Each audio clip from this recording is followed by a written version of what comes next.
Well, here we go. We're looking at session number 17 of Micah, looking at chapter 6, verses 9 through 16, which is a finish to chapter 6 of Micah. Well, today we're going to examine the content of the sentence God lays out for Judah's judgment. And it looks nasty, folks. As we know from Lamentations, it was indeed very nasty. We begin with the call to Jerusalem. Actually, the Jerusalem call involves a threat and alarm of approaching danger. Let's look at verse 9 of Micah 6. The voice of Yahweh will call to the city, and it is sound witness to fear thy name.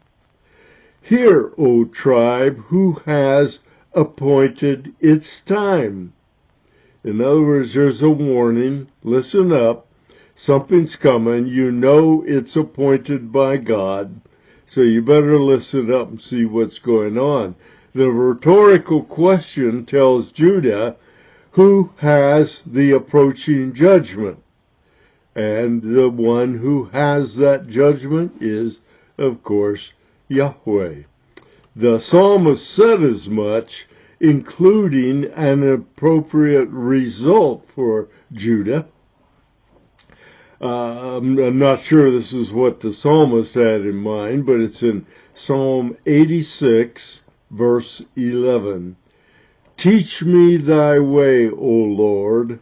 I will walk in thy truth. Sounds like David, doesn't it?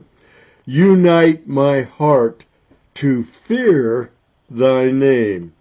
Here the phrase fear thy name should be understood as see thy name. I've got to understand who you are so that I have a good picture of who you are and what it means to me, how I should walk. The psalmist essentially promises to obey and honor Yahweh as he is taught by him. Since the warning is essentially one of an approaching foreign army, which is prepared to besiege Jerusalem. Now, that could be that he is referring to, although I'm not sure Micah knew who he was referring to. But if that is what the situation is, Micah's warning could refer either to Assyria, who attacked and besieged Jerusalem in, I think it was 701 BC, or it could have been Babylon much later, around the 580s, upper 580s BC. Both of those attacked Jerusalem. Assyria was not successful. If you remember, that was a situation in which there was prayer involved. Isaiah was involved, King Isaiah was involved, and the Malach Yahweh, the angel of Jehovah, killed 185,000 Assyrian soldiers one night. Assyria packed up and left. But anyhow, the warring is to continue. Micah goes on in verse 10, is there yet a man in the wicked house, along with treasures of wickedness, and a short measure that is cursed? And that short measure, of course, is some mechanism for cheating in commerce. At that time, Judah still persisted in the evils of the earlier charges, namely the oppression of the lower vulnerable class by the ruling and rich class. Remember, that was Micah's concentration was on social injustice. The short measure represented the instruments of commerce and so forth that were used to cheat people by shortchanging them.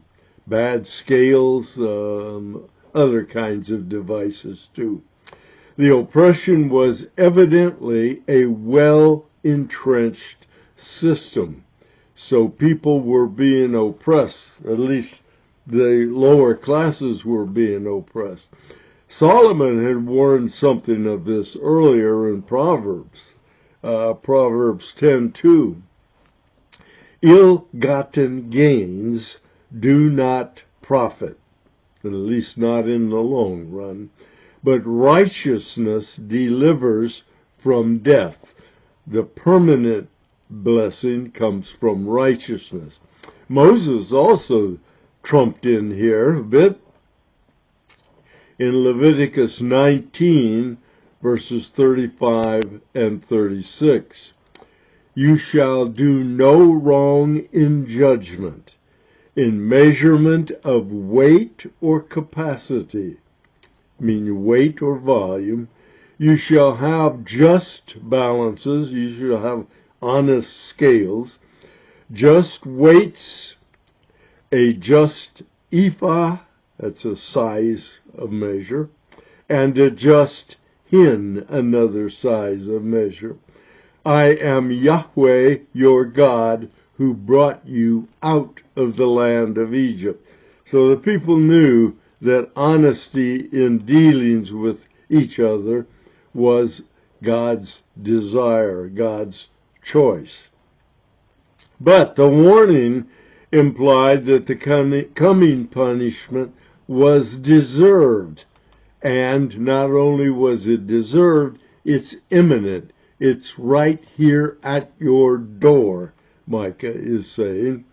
Notice once again that Micah's emphasis was not on the idolatry that abounded at the time, but it was on the social injustice being inflicted on the ones who could not resist. That's who was being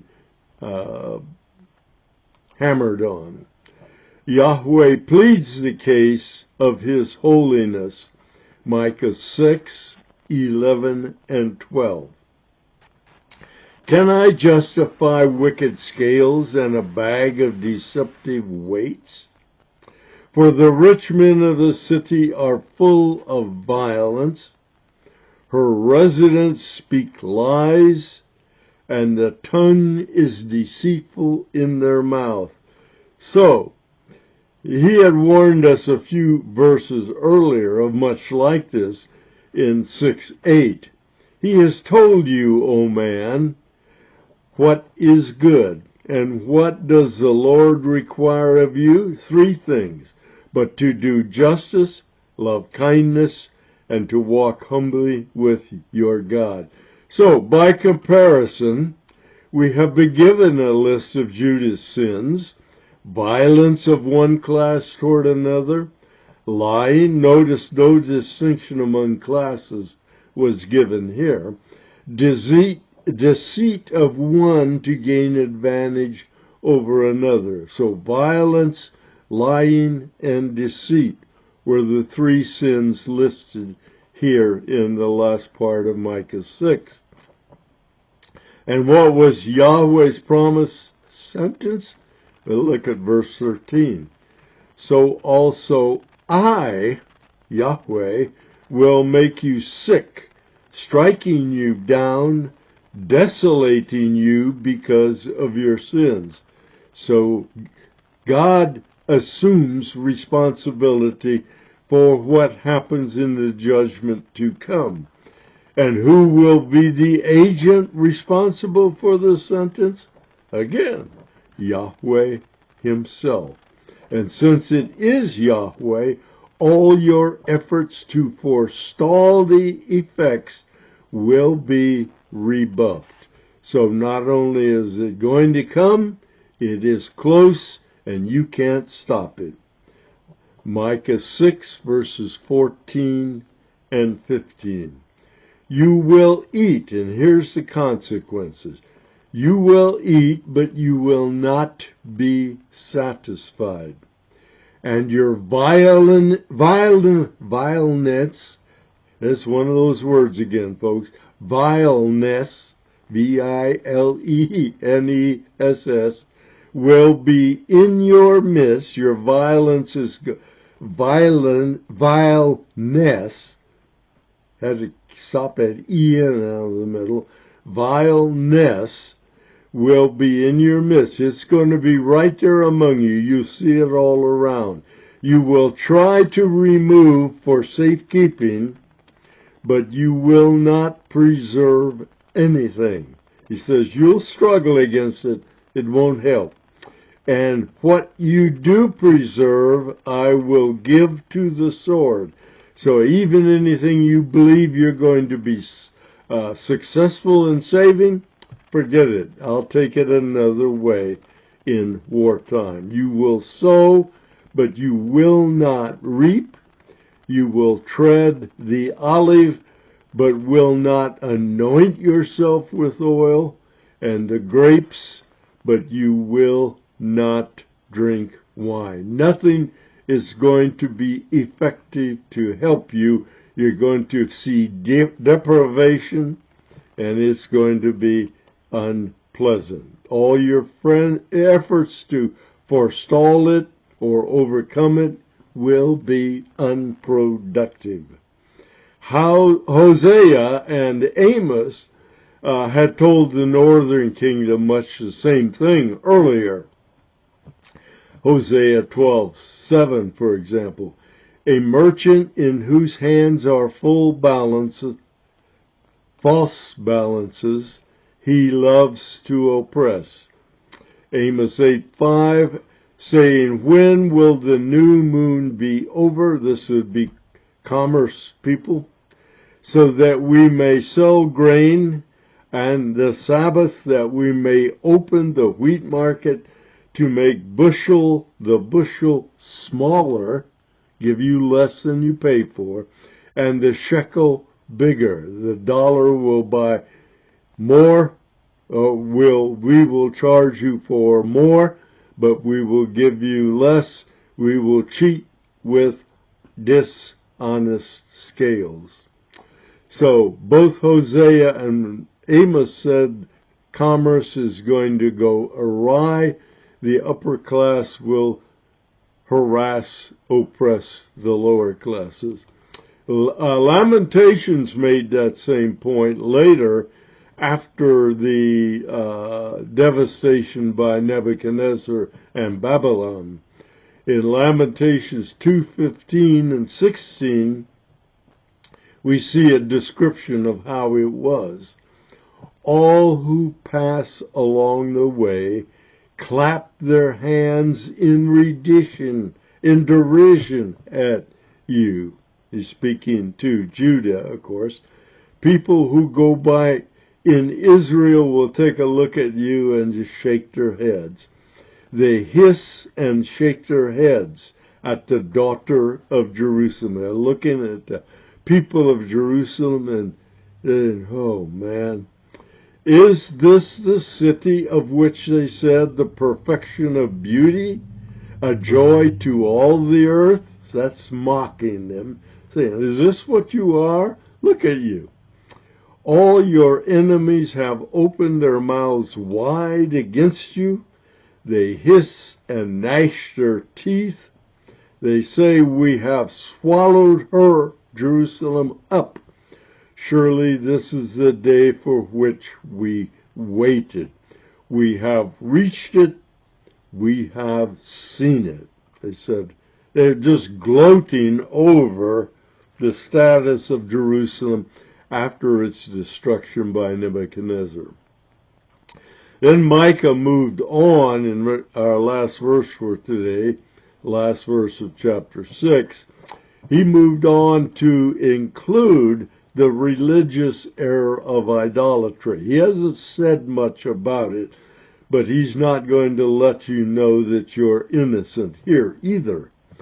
The status of Omri, that was one of the evil kings of the northern kingdom, and all the works of the house of Ahab are observed. Ahab was Omri's son and succeeded him as king, brought in his wife Jezebel, who brought in all of the Baal worship, Ashtoreth worship. So it said, therefore I will, and here's something you never want to hear from God, therefore I will give you up for destruction. He says, I'm taking my hands off you. You will be destroyed, and your inhabitants I will give up for derision, and you will bear the reproach of my own people. Omri again and his son Ahab were successive kings of the northern kingdom.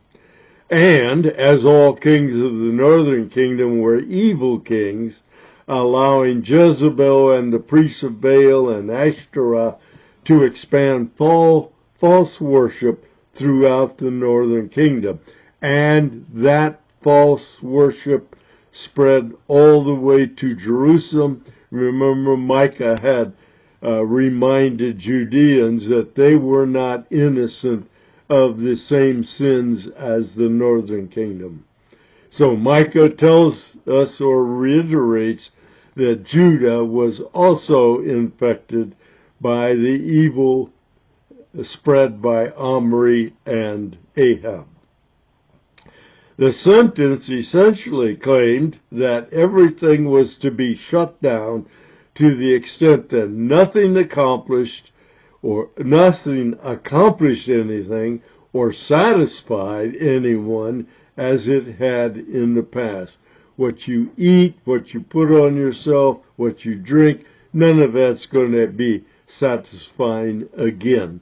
Nothing in life will seem satisfying, well-pleasing. It's going to be a new era, and people, you ain't gonna like it. There will be ruin, derision, shame, scorn, mocking all over the place. It's going to abound everywhere.